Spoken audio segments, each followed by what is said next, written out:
WrestleMania has turned 40 years old, and therefore it's time to celebrate. To do that, we are going to drop an interesting piece of trivia from every single year, and yes, other people will be tagging in later in the video, but for now, you're stuck with me. So are you comfortable? Great, let's go. WrestleMania Won, the awful first pitch. The first WrestleMania has been discussed so much over the years, most of the facts are known. It had to be a financial success to save the WWF. Hulk Hogan choked out TV host Richard Belzer by accident and probably on purpose, and the card itself is bizarre. You would not get away with it today. Therefore, we shall go back to one of the best pieces of trivia you'll hear throughout this video, and that is that Vince McMahon wanted to call this event the Colossal Tussle. That's right. It makes me sad as right now we could be talking about the 40th Colossal Tussle, but alas, Howard Finkel had a much better idea, which is to take Beatlemania and just switch it to wrestling. It's just yet more evidence that the Fink was underappreciated in the company, even more so as he got bullied a lot, and that sucks. So let's all remember that Howard ruled. WrestleMania 2, a long gap. WrestleMania 2 in many ways was a mess. We overthought the whole thing as the powers that be decided to broadcast it from 3 different cities with 3 different events. Talk about biting off more than you can chew. All the cameos were awful too, with guest commentator Susan St. James sounding like she was appalled to be there. It also could be why Vince McMahon took another 35 years before booking another cage match on the show of shows. That's how much Hulk Hogan versus King Kong Bundy in the steel affected him. As I'm sure you've now realized, the only other steel cage contest at a Mania was when Shane McMahon took on Braun Strowman at number 37, just a cool 35 years later. WrestleMania 3, the match that changed the world. Most matches are planned before the bell rings in 2024. That will be a forever debate, but it's not actually that new. Randy Savage was doing this back in the 80s. In fact, he would hand huge scripts to his opponents that went through the whole contest and expect them to memorize it. Would even ask people to call out random spots throughout the day. He was really into this. It was the same for Mania 3 when Savage took on Ricky Steamboat, and you can't argue with the results. It's still considered one of the best WrestleMania matches ever. It was received so well, others started to try and copy it. And in many ways, it's one of the reasons we did get to where we are today. It's when you see something this good, you want your own piece of the pie. WrestleMania 4 plans change. For some reason, the WWF overthought WrestleMania again when we got to round 4, as we did a whole night tournament. It did not work. The whole thing continually changed too, because for a long old while, Ted DiBiase was scheduled to become the new World Heavyweight Champion, and then he didn't. Now, this made all the sense in the world, as the $1 Million Man was not only a great worker, but his gimmick was super over. People hated this guy. It all then moved as Hulk Hogan wanted to be a movie star, which is when someone decided, you know what? We should give all of this to the Macho Man. It really was a terrific idea, because even though Mania 4 in general wasn't all that great, it was so nice to see Savage get his due. And obviously we used all of this to craft WrestleMania 5, where the Mega Powers would implode. It's even more warm and fuzzy in the tum-tum stuff now, because Randy deserves something like this in his career. That dude was so damn good. WrestleMania 5, a smash hit. So you could say that the Hogan-Savage match itself at WrestleMania 5 wasn't all that good. I don't think that's fair, it's fine. The build was just better. You could also make the claim that the fans in the arena that night weren't the hardest of wrestling supporters just due to the nature of the building. But let's not pretend this act didn't hit home. The show overall did 767,000 buys on pay-per-view, which is massive. Just to give you some context, it wouldn't be until 1999 until the WWE surpassed this. So yeah, people cared. And sure, the business as a whole was arguably healthier back then, but still. Facts are facts. We all wanted to see how this one ended, because somebody had lust in their eyes. WrestleMania 6, the ultimate sabotage. This Mania was rewriting things all over the place, as it was the first WWF tentpole event to be held outside of the USA, and we had a babyface versus babyface main event. Nobody thought that could work. The truth was, Hulk Hogan and the Ultimate Warrior were so over, it was always going to get the fans fired up, and it also meant we could pass the torch. Time to greenlight the era of the Warrior.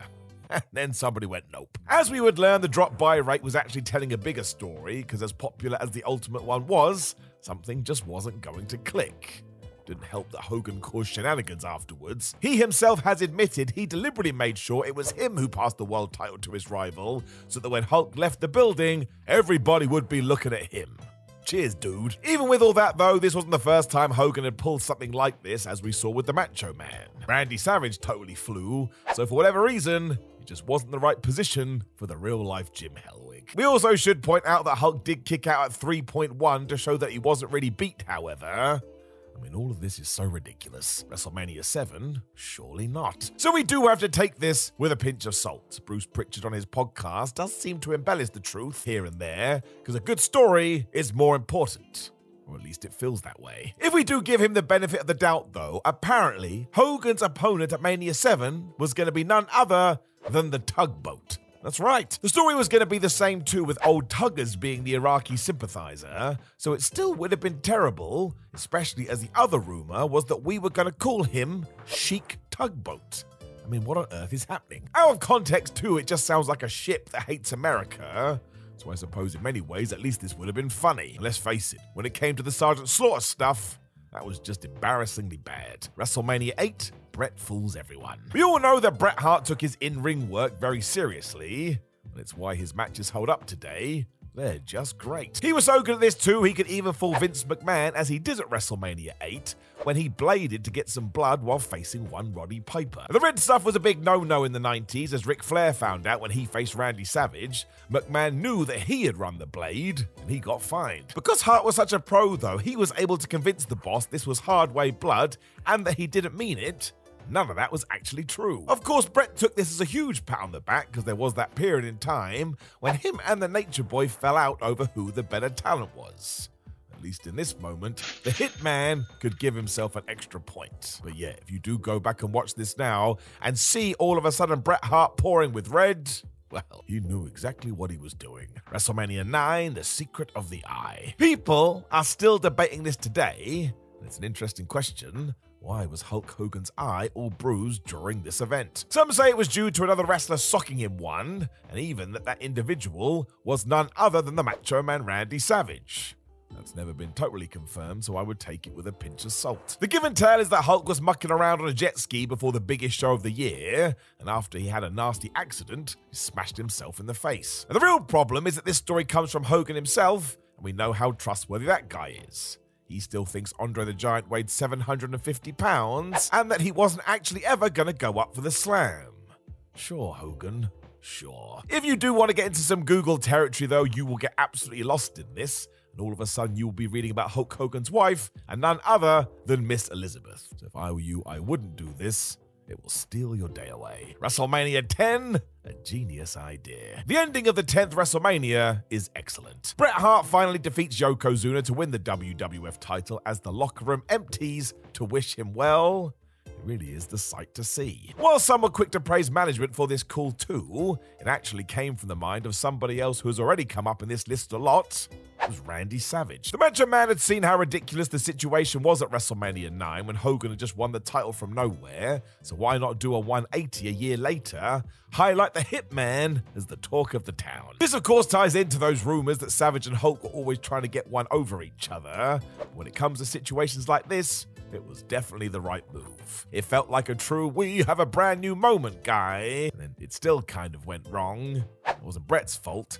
Mid-90s in WWE was just really, really strange. Thanks, Simon. Be it arenas or specific title victories, or merely the ceremony around the passing of another decade, the 1st, 10th, 20th, and 30th WrestleManias have all had a certain flavour about them that luxuriates in the tradition, pageantry, and undeniable magic the show of shows has the power to offer up. But what lingers under the surface of the shows in between, and more specifically Manias 11 to 20? They can't all be special, right? They can all, however, have interesting stories and tales attached. And here are just a few more of them. WrestleMania 11, an ultra-rare WrestleMania production gaffe. Times were hard in 1995. Amidst a product that fans were abandoning in droves, and stories of the water coolers being removed from Titan Tower to save money, WWE had never been as commercially or critically reviled as they were 11 years on from the first WrestleMania. In a fairly transparent attempt to subvert that narrative entirely, Vince McMahon's solution to bolster the new generation's first official show of shows was a simple but stupid one. Use loads and loads of famous people because the wrestlers are not famous themselves. Lawrence Taylor main eventing against Bam Bam Bigelow was the centerpiece of the idea, but Pamela Anderson heading to the ring with Royal Rumble winner Shawn Michaels fed into an angle where she dumped him in favor of Diesel on the night. Not to be outdone, Michaels entered with Jenny McCarthy on his arm, did a lap of the ring and revealed that the skint's market leader only paid for 3 WrestleMania ring skirts. The story behind the scenes was supposedly mere clumsiness rather than the need to be frugal. The delivery allegedly arrived 1 skirt short. But the irony of surrounding the ring with photographers only to have your own cameras reveal an aesthetics fumble was yet another optic setback the company were forced to endure. WrestleMania 12, WrestleMania goes Hollywood but stays pro wrestling. Star-laden but with little genuine quality output to show for it, WrestleMania 11 was a failure at the box office and survives today as one of the weakest standalone cards in the event's history. 1 year later, and WWE elected to save money on the frivolity of celebrity wages, even though the very logo of the show aped the 20th Century Fox branding, and Roddy Piper and Goldust engaged in a suitably cinematic Hollywood backlot brawl. With the main event sold on the idea of the 2 very best wrestlers in the history of the organization having potentially the very best wrestling match of all time, enormously high expectations that fell enormously short, and a budget that didn't exactly stretch beyond paying the wrestlers and keeping the lights on, the company made the 12th iteration of the show the first not to feature any guests from outside of the industry. They probably wouldn't have made a massive difference to the buy rate, such was the down cycle WWE's business was still mostly in, but the approach reflected an output that had never felt quite as culturally irrelevant. Things were quite bad, but had to get worse before they got much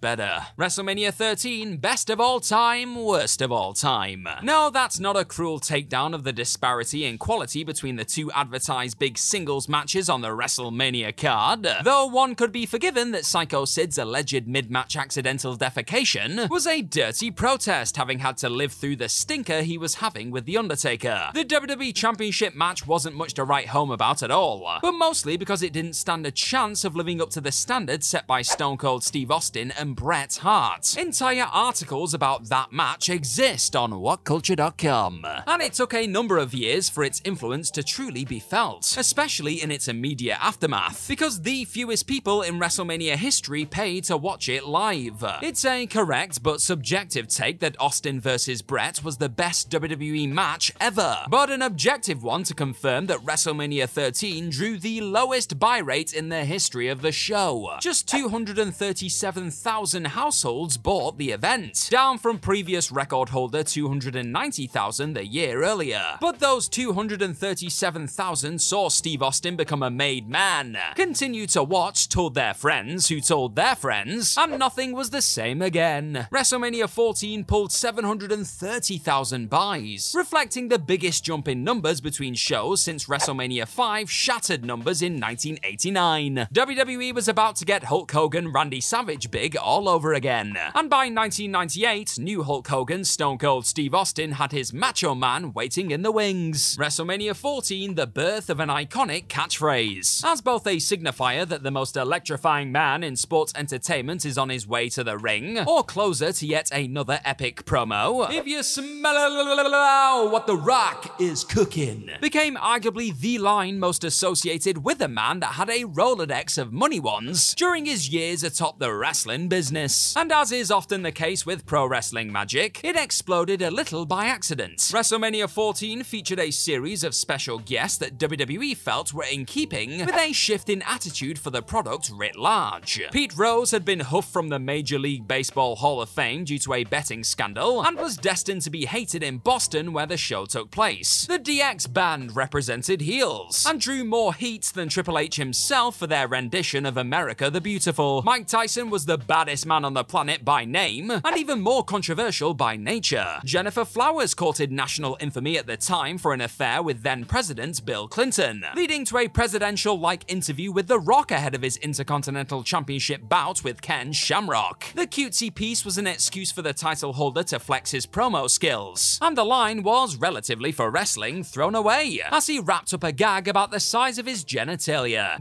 different time? Yeah, different time. WrestleMania 15, Vince Russo's Mick Foley main event story. Take all of this with a pinch of Russo, but much of the television output at the time made it clear that Mick Foley wanted desperately to be in the WrestleMania main event, and various bits of his autobiography back it up too. The specifics, per the former WWE and WCW head writer, involve a janky game played by Shawn Michaels involving Stone Cold Steve Austin, and perhaps tellingly, not The Rock. Russo claims he pitched the idea of Mankind being added to the WrestleMania 15 main event to Vince McMahon, making it a triple threat with The Rock and Stone Cold Steve Austin. Such was the backing for Foley after his late 1998, early 1999 series with The Great One. The pitch got greenlit and Russo took the good news to Foley. He then claims he saw Shawn Michaels saying something to Steve Austin in a moment of assumed privacy, and the rattlesnake not that coincidentally dropping into a meeting with Russo, McMahon, and others to push for a shift back to a singles bout. Russo was then given the bad news to pass on, forcing both to suffer the damage of McMahon's infamous whims and the moves made by two political heavyweights. He got a cameo as a guest referee in the end, in something that scanned as much as a compromise then as it does now. WrestleMania 16, 4 years later, one man remains. Despite things in wrestling often feeling as though they've never moved faster, things are positively glacial in the 2020s compared to how they shifted in the mid-1990s. When the industry got red hot on both sides, talent switched sides and switched gimmicks with such regularity that they stood to feel ancient if they did the same thing for longer than a year. Quote-unquote X-Pac Heat was a brutal takedown of one of the industry's very best in-ring performers for committing the crime of portraying the same gimmick for a couple of years. As if it now doesn't take that long just to get a decent push in the first place. 4 years was a lifetime, and it felt like that when 2000's WrestleMania 16 returned to the venue that hosted WrestleMania 12 in 1996. So much so that the card headline by Bret Hart and Shawn Michaels featured only one wrestler who made it to the next show. It was doghouse to penthouse stuff from Triple H, who was elevated from losing a squash against the Ultimate Warrior to headlining and winning the main event as a heel world champion. That's how you play the game, I guess. WrestleMania X7, the WCW wrestlers were supposed to help Shane McMahon. The writing was on the wall and the screen for how well the 2001 WCW invasion was likely to go. As soon as the old Nitro graphic flashed up and the cameras panned way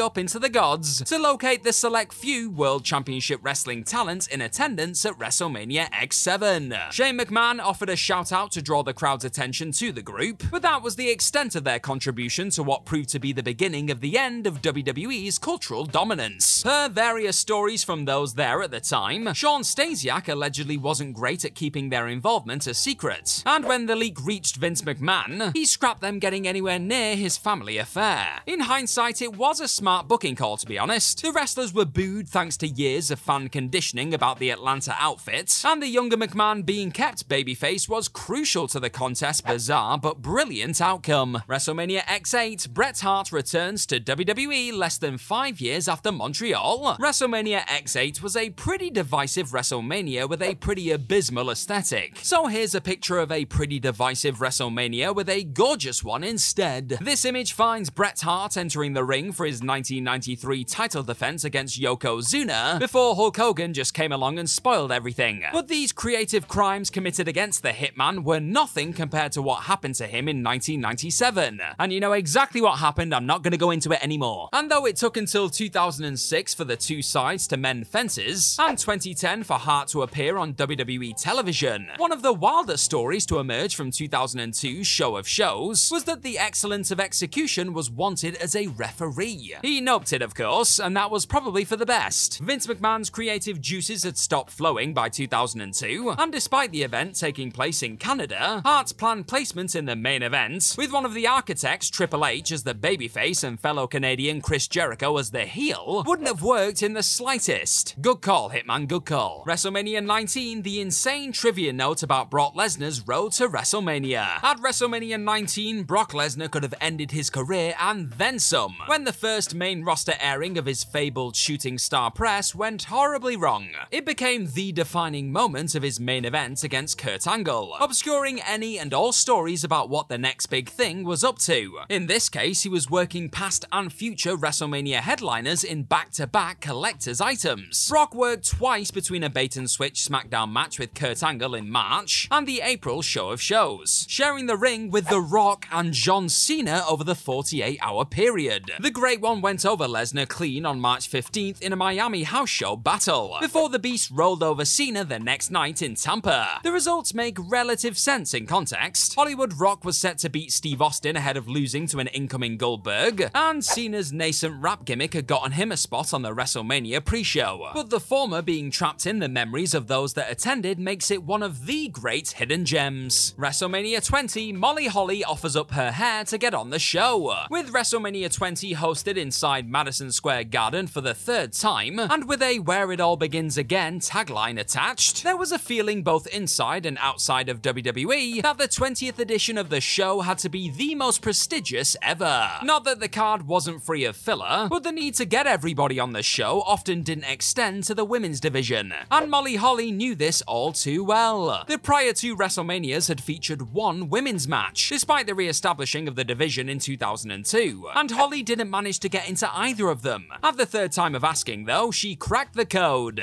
give up her hair. The 20th edition had a Playboy-sponsored women's match on the card, but Holly sold the sight of her being shaved bald to get at least one legitimately competitive offering on the show. Vince McMahon bought it because of course he did, and the women earned fourth from top billing below The Undertaker's return against Kane and the two WWE/World title scraps. Going bald is money, folks, trust me. Cheers, Gareth. Now, unless your name is Michael Hamflet, we all take breaks from watching wrestling nowadays, and the early noughties was where I took mine. I'd become a teenager, and suddenly I thought I was too cool for wrestling. This guy, too cool for wrestling? Too cool for anything? Come on. But as the saying goes, dread it, run from it, you'll all come crawling back to the Fed eventually. And that's what I did in the run-up to Mania 21. So allow me to take you on the roller coaster ride we all went on. That was WrestleMania 21 all the way to WrestleMania 30. WrestleMania 21,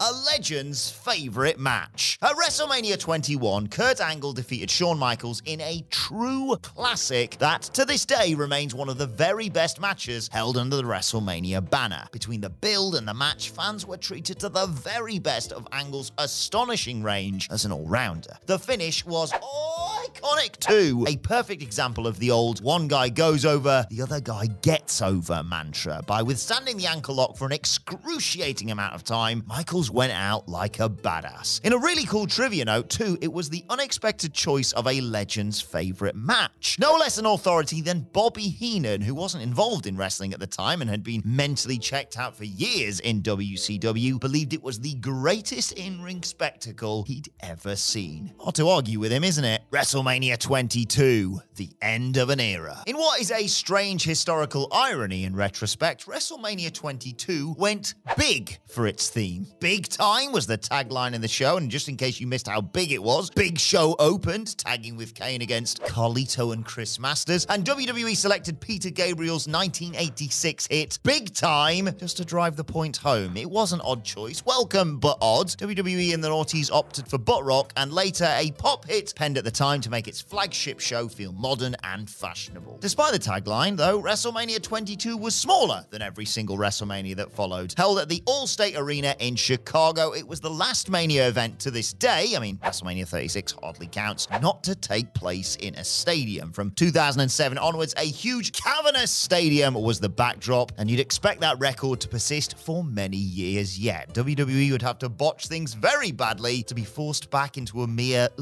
arena at this stage. WrestleMania 23. We were spared the worst match of all time. At WrestleMania 23, in an attraction that was a riot at the time but has dated about as horrendously as any other, Bobby Lashley, representing Donald Trump, defeated Umaga, representing Vince McMahon, in the Battle of the Billionaires. Nobody remembers the match itself, but it was probably quite a fun hoss fight, swarming with ridiculous carny nonsense. It was all, though, incidental to the finish finish you paid for. So while it was hardly important between the ropes, it was also almost the worst match of all time. When WWE first kicked this idea around, they toyed with running Hulk Hogan versus The Big Show to blend in a WrestleMania 3 20th anniversary element. That was presumably scrapped since WWE doesn't understand how anniversaries work. The discussions never advanced beyond a certain point. Hogan and Vince had one of their trademark fallouts around this time, but they lasted long enough for WWE to consider the Great Khali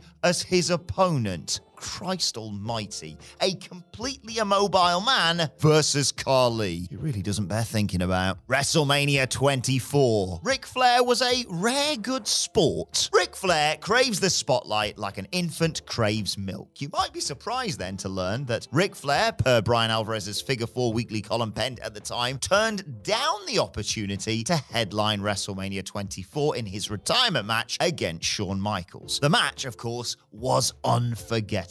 Even when it went wrong, that failed bridge-up spot was heartbreaking. It resonated with a near unprecedented level of pathos. Flair, however, knew that the business would need to move on. Hell, he probably knew that he'd still be a part of it and renege on the stip, and told WWE to put a world title match on last instead. As unpleasant as it is to even moderately put the guy over in 2024, this fact really is astonishing. WrestleMania 25. Did you hate the main event? Well, did you? Did you hate the main event of WrestleMania 25? Well, then there's a good chance you aren't alone. I mean, a decade and a half later, based on a small sample size of 113 on Cage Match, Triple H versus Randy Orton currently sits at a paltry 3.6 out of 10. Ugh. Randy Orton didn't like the match much either. In an interview with The Sun, don't buy The Sun by the way, it's a rag, conducted a month after the show, Orton articulated the same complaints you likely hold yourself. He felt that the Triple H loses the title in the event of a DQ stip was stupidly prohibitive, made for slow, one-dimensional action, and betrayed the promise set by some unhinged preceding television of an all-out violent war. Not wrong. WrestleMania 26. Triple H learns a timely lesson. Since becoming a genuine headliner talent in 2000, Triple H almost invariably worked the longest match on the WrestleMania card. And if he didn't, he went long regardless. At WrestleMania 26, he worked his shortest match since WrestleMania 15 and up to his retirement, where he did a job to Kane via DQ in 11 minutes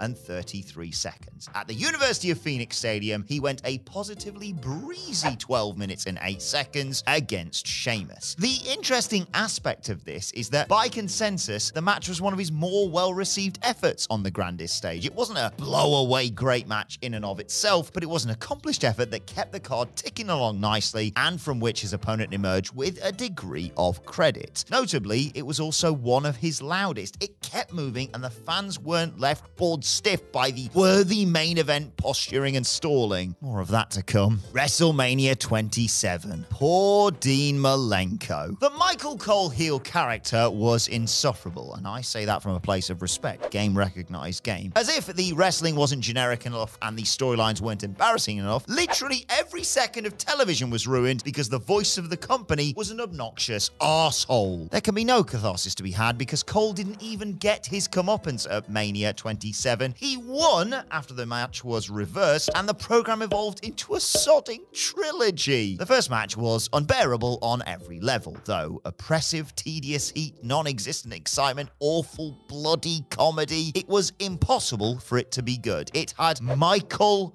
Cole in it. You can barely call a match, much less work one. But in a perversely funny bit of trivia, producer Dean Malenko was put in the doghouse for failing to structure something worthwhile. What the hell was he meant to do with a 14-minute Michael Cole match? It's literally the equivalent of a sous chef getting a telling off for making a bad dish with dog turds. WrestleMania 28. The defense of the indefensible. You probably watched the opener of WrestleMania 28 with your mouth agape. The opener of WrestleMania 28, in fact, was the only time it was ever permissible for wrestling fans to say the following word out loud at a wrestling show. What? The best wrestler in the entire system and arguably the world was Daniel Bryan, and he was really, really over too. His yes shtick, a deluded riot of a bit, was really going somewhere even before it was echoed with defiance. A lot of his fans, and they were growing in number, were excited to take in a presumed 15-minute war with Sheamus. I mean, why wouldn't a promoter book a man that talented to excel between the ropes, eh? Well, Bryan lost in 18 seconds, sparking the revolt that arguably altered his WWE career. The match scanned as a typical WWE burial. Bryan, after all, had been lambasted as a vegan nerd and the like, and he'd also committed the cardinal sin of being born small and excelling at his craft before the WWE system. The actual idea was only marginally less stupid. The idea was for Sheamus to emulate Bruno Sammartino's maiden sub-minute WWF title win over Buddy Rogers. Right, couple of things about that. Number one, Buddy Rogers had reportedly suffered from heart problems, explaining how short the title loss was, and while this has been disputed, many in wrestling believed it. Bryan, in almost direct contrast, has more stamina than anyone ever. And number two, what a capital idea it was when a lot of people were tiring of the same old crap Super Cena bit to book Sheamus as an even more dominant classic babyface. It didn't really take, did it, guys? WrestleMania 29. Injuries galore. You'll probably be aware that at WrestleMania 29, The Rock tore every single muscle in his body away from the bone, leaving just a peeled skeleton behind. I mean, at least that's now how he tells it. He was far from the only wrestler to have been in the wars at MetLife Stadium, though. Brock Lesnar was knocked loopy early in his match with Triple H, which might in part explain just how horrendously slow it was. The other explanation? It was a Triple H match at WrestleMania. Triple H, who jobbed for dry ice in his entrance, also hurt his arm in that match, and even the special guest ref Shawn Michaels took a stray and hurt his nose. The Rock, snark aside, got it the worst. He suffered a hernia and tore both an abdominal muscle and his adductor, and was for a long time advised to stay out of the ring to avoid becoming a liability in Hollywood. John Cena didn't get injured in the twice-in-a-lifetime match, but he did work it hurt. His thumb was broken and he was suffering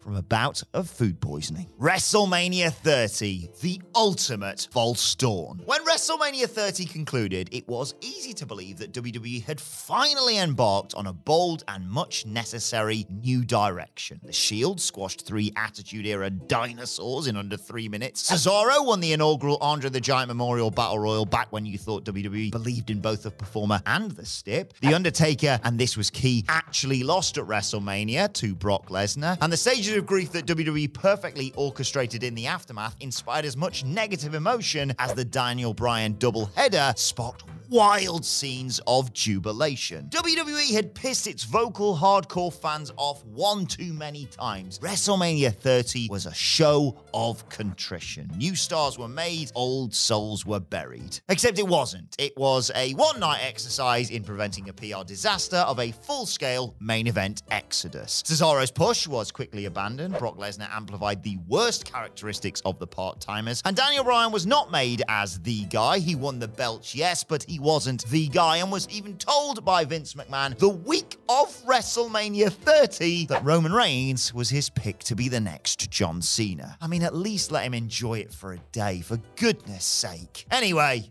over to you, Andy Murray. Hello there, my very good friends. Andy here, and it's time to bring this sucker home with a little journey from WrestleMania 31 to WrestleMania 40. WrestleMania's most recent decade has cemented an era that has perhaps reflected the best and worst of the sports entertainment market leaders. The capital M moments only grew with the size and scale of the shows, which have continued to expand at an insane rate. From stages and set pieces to everything in between, WrestleMania remained a monster between 2015 and 2024, ensuring that there is still only one granddaddy of them all. But before we get to that, let's rewind to 2015. WrestleMania 31, a heist in every sense. Seth Rollins pulling the heist of the century at WrestleMania 31 was an atypically shrewd solution to yet another self-created problem by WWE, not least because the supposed top babyface Roman Reigns was getting mercilessly booed against Brock Lesnar, which is a big shame really, because the dirty little secret about that match is that it kind of kicked ass before the cash-in. But despite how well all of this ended up playing out, it wasn't the original plan. In a story corroborated by by multiple parties, just about everybody involved in the payoff and the cash-in was only informed of the new finish while WrestleMania was already in progress. To be specific, it was during The Rock and Ronda Rousey's showdown with Triple H and Stephanie McMahon barely an hour before the main event that the key players were actually informed of the late change. Only Lesnar, who had just signed a new contract that week, was given an inkling that WWE might be going with Rollins. And go with Rollins they did. WrestleMania 32. Every champion pooled. WrestleMania 32 was preordained as a historic event based on its size and scale. But it looked cursed by its own ambition when, mere weeks before the show, a vast array of wrestlers were either set to miss it completely or, at the very least, compete on the grandest stage in a reduced capacity. But the best way to reflect the scale of the problem is by comparing the champions from exactly 1 year before. None of them made Mania 32. To do that, let's make a list within a list. Number 1. Mania 31's WWE Champion Seth Rollins missed the entire event after getting injured the prior November. Number 2. United States Champion John Cena was just about well enough to perform a surprise run-in on behalf of The Rock, but not much more. Number 3. Intercontinental Champion Daniel Bryan had his tear-soaked farewell from wrestling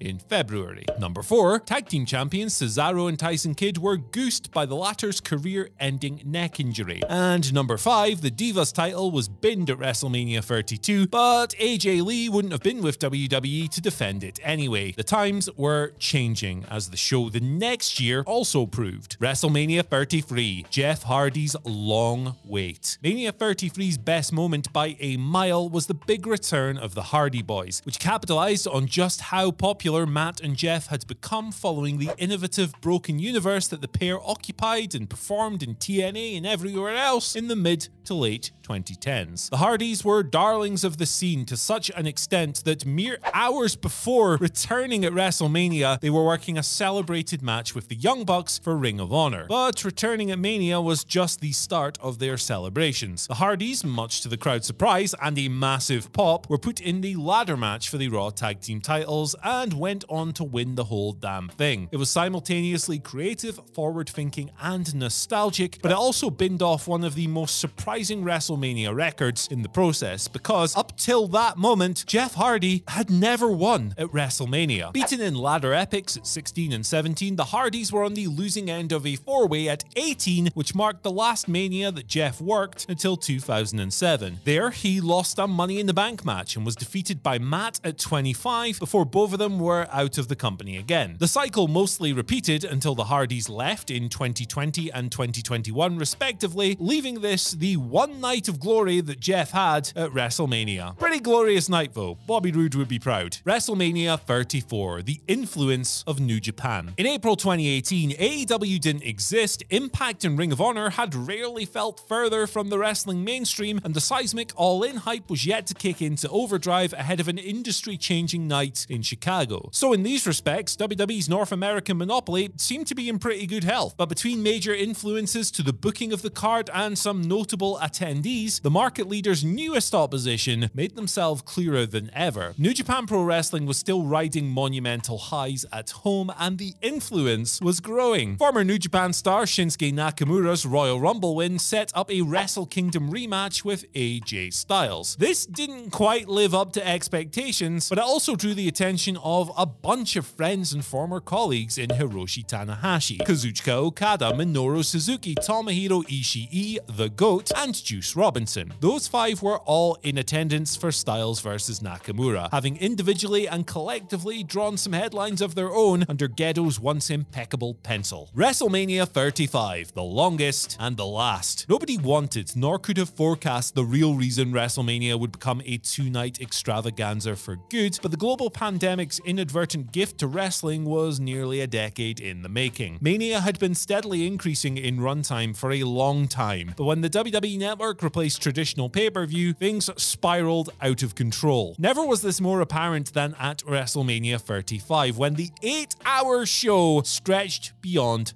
midnight. This ended up butchering the magic of several historic moments and left thousands of people stranded in a downpour due to local transport not being able to handle it and generally being really bad. I can say this because I was one of them. I looked like an idiot and I still feel like one. Once upon a time, WrestleMania was a best of the best type show, clocking in at around 4 hours and featuring less than 2 hands worth of matches. It was special, every bit as special as the marketing wanted you to believe, and WWE succeeded in making the show of shows feel like, well, the show of shows. 35, however, was the longest Mania ever, the longest WWE show ever, and will hopefully hold that dubious honor forever. WrestleMania 36, a chance to finally show off. Dolph Ziggler's quest for a WrestleMania singles match went from being a career curio to a cruel joke at his expense as the years passed. But the cruelest joke was yet to come for Dolph when he finally got that singles match at the saddest WrestleMania in history. COVID-19 had taken a terrifying hold of everybody and everything by April 2020, and Mania was no exception. A memorable WrestleMania for all the wrong reasons. It played host to many firsts, but a genuinely significant one wasn't to be celebrated. Dolph got his moment in an enjoyable, story-heavy loss to Otis, but the only fan there to see it was the one rotating above the ring, keeping the bloody place cool. Ziggler was back out of contention by the time audiences came back, and he was released for good in 2023. 2024 will see him work multiple singles matches over the biggest weekend of the year, and on his own terms, rather than WWE's. WrestleMania 37. The WWE title opens Mania for the first time. Multiple eras of multiple top titles did away with the chance of WrestleMania escaping past its 20s without a World Heavyweight title match opening, but either down to dumb luck or institutional bias, the gold with the longest lineage never jerked the curtain until WWE got back in front of actual fans in 2021. Edge defended the World Heavyweight title at 27, and Sheamus winning the same one at 28 were both examples of WWE testing the waters, and the Universal title ended up following suit at 35. But the title considered the richest prize in the entire business, the WWE title, had never gone on first until Bobby Lashley and Drew McIntyre wrestled at 37. It was the right call as well. Not only did it preserve the long-standing story of a failed redemption on Drew's behalf, but it also made space for Sasha Banks and Bianca Belair to make some history of a more euphoric kind in the main event. WrestleMania 38, a first win for a former star. Sasha Banks' WrestleMania record stands as a monument to everything she did right for WWE and everything WWE did wrong for her. Mania 32 saw her make history alongside Becky Lynch and Charlotte Flair as the Divas division was laid to rest for once and all in the name of Revolution. Shunted into multi-woman matches at 33, 34, 35, 36, and 38, it became quite remarkable how little creative had for Banks whenever WrestleMania rolled around. 2022's 38 was Sasha's last effort on the grandest stage, but marked her first and only win. Scoring tag gold with Naomi represented a sliver of redemption for losing the same belt alongside Bayley 3 years prior. But it was only just a sliver, as they both knew enough to leave the gold behind on John Laurinaitis' desk, and they walked out of the company that summer in protest of more dodgy booking. 37 was the outlier, of course, and even then, a spellbinding match with Bianca Belair obscured an abysmal can they coexist story along the way. WrestleMania 39, Roman's record-setting reign. Not only was WrestleMania 39 the first time a rubber chicken had been thrown into the ring during the main event, sorry Cody, but also a show that saw defending champion Roman Reigns add another historic chapter to his case. In beating Cody Rhodes so controversially, Roman set a WrestleMania record that'll surely never be touched. Not Hulk Hogan, nor John Cena, nor Steve Austin, nor The Rock, nor The Undertaker, nor Tugboat, nor anyone else you can think of had managed 3 consecutive defenses of the same title before the Tribal Chief. Hogan had 2 between Manias 2 and 3, and it felt like Triple H never let go of the damn thing between 2002 and 2005, but even John Cena's long reigns never stretched beyond multiple Manias. In 2024, Roman is set to make that 4. Let's just hope he doesn't stop the story from being finished this time. And finally, WrestleMania 40, a quarter century in the making. At the time of recording, WrestleMania 40 hasn't happened yet, and following the ultra-divisive conclusion of WrestleMania 39, the fascinating fact could and should simply be that Cody Rhodes actually won the title. But instead of that, let's mine the location for a stat. Most notably, the return to Philadelphia marks the longest gap between WWE's first and second visit to a city ever. New York City had shows years apart in the 80s, 90s, and 2000s, and Detroit had to wait 20 years for WrestleMania to be all grown up enough to return. And there was also an 18-year gap between WrestleMania going Hollywood. That was 21 to 39. But nothing touches the weight that Philadelphia has had to endure before Mania 40. A quarter of a century, 25 years passed between Vince Russo's angle-heavy WrestleMania 15 and Triple H's story-driven 40. Triple H himself turned heel in 1999. Can he atone and finally crown a top babyface once and for all when Cody Rhodes wrestles Roman Reigns? If not, it'll be yet another story to finish. I've been Andy, thank you for joining us through this voyage of every single WrestleMania, and I'll see you later.